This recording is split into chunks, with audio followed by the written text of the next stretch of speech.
more than I should have just now. I just did a leg day. I'm gonna go over the exercises I did and then why I did them.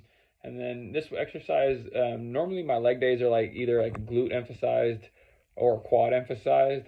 This I did like an alternate form of uh, quad emphasis workout and then like a glute emphasis and hamstring emphasis workout. So just kind of broke up the monotony. You can do just full leg days if you want that do a little bit of both. You could do quad emphasis leg days. You could do, like I said, glute emphasis and hamstring emphasis leg days. It kind of just depends on, what body part you're trying to bring up and areas that you're lacking in.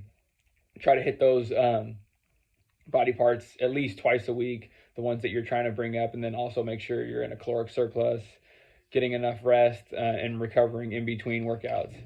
Anyway, so I'll just jump into the workouts that I did. I started it off with cable rope pull throughs.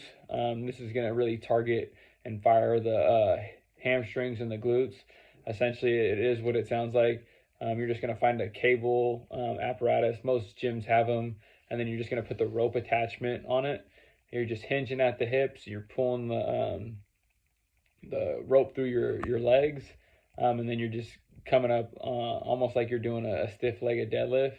I mean, not completely, but you'll see in the video, all I'm doing is just hinging at my hip, have a slight bend in my knee, pulling the rope through my legs, and then just, squeezing at the top.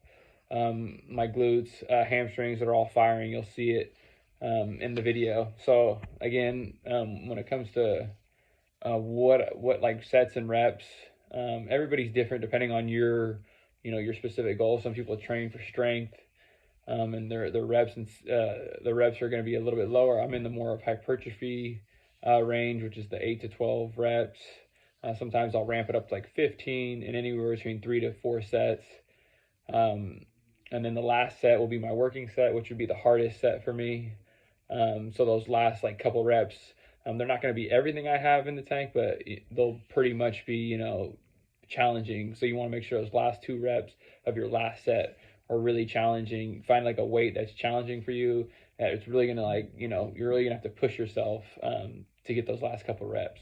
So that's kind of the way I strategize my workouts. But feel free to mix and match what works for you. You could do like strength phases, you could do hypertrophy phases, power phases, and then some people work out just specifically like for sports performance. Maybe you're a football player, baseball player, and then there's also you have your athletic workouts and stuff like that.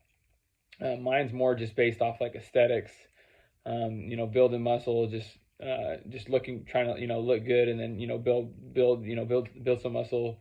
But there's so many different avenues that you can take this, and you can also use these exercises for like different programs as well. It's not just like a one size fits all. So anyways, then I did neutral stance leg press. Started off real light. I think I did like 2 plates on each side, and then ramped it up to a total of 6 plates on my last working set. That was my 4th set.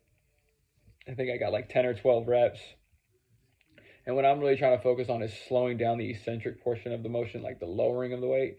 And I'm trying to like get my knees like back to my ears. Obviously, I don't have that type of range of motion where I'm gonna be able to get that, but I'm trying to get as deep as possible in my leg press. So make sure you're slowing it down. You're probably gonna have to lighten the weight, and then just trying to get as deep as possible when you're performing leg press, squats. Whatever your range of motion is, you might have to work on like mobility. There's a lot of different mobility exercises you can use, foam rolling, dynamic stretching, stuff like that before you start the workout, and then really like lightening the weight and really making sure you're getting the form down correctly, because that's going to be key and for you not injuring yourself, and then also making sure that you're preventing any type of injury, and then you're also hitting the targeted muscle that you're trying to focus on. Because sometimes like other body parts will try to take over.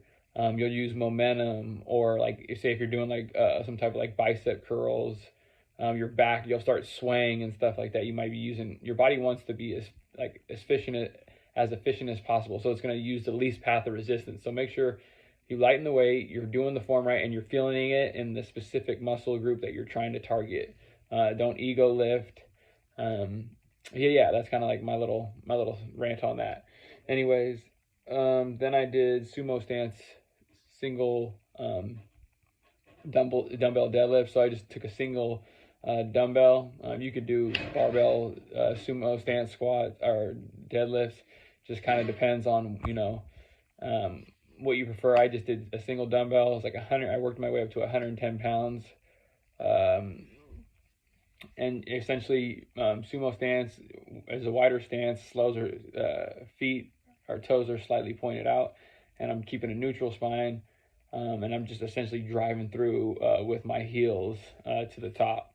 You'll see that in the video. So the cue is don't round your spine, keep a neutral spine, slow eccentric, and then just drive through your heels. And you'll really feel it firing in your glutes and your hamstrings when you do these.